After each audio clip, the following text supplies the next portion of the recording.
traditionally produced painting is built in a series of stages that, by and large, replicate the order of priority our brains assign to the various types of impulses it receives from the eyes.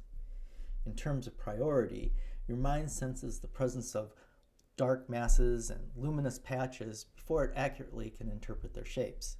And that's because the most sensitive cells in your retina, the so-called rods, which respond entirely to light and dark, are more sensitive, widespread, and numerous than the color detecting cones.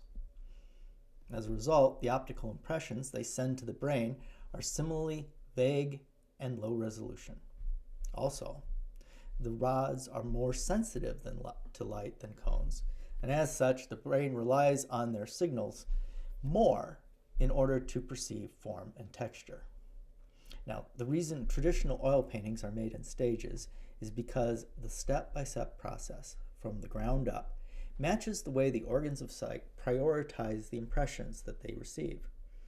Therefore, the first stages of painting focus on getting those large masses of light and darkness correct, even though their forms may still remain somewhat indistinct. The underpainting, or underdrawing, consists of a series of landmarks and guides that you put down to assist you in later development. The purpose is just to organize your composition.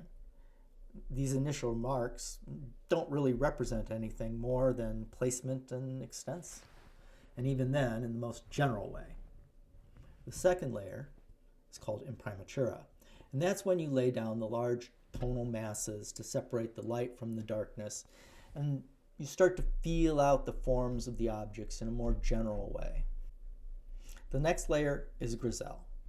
The purpose of the griselle, or dead layer as it's sometimes called, is to map out the forms with a more precise attention to tonal value, without worrying too much about getting either the hue or the saturation correct. Finally, during the finishing stage or stages, if you do more than one, which I often do, you bring the picture to completion with brilliant colors and bold master strokes that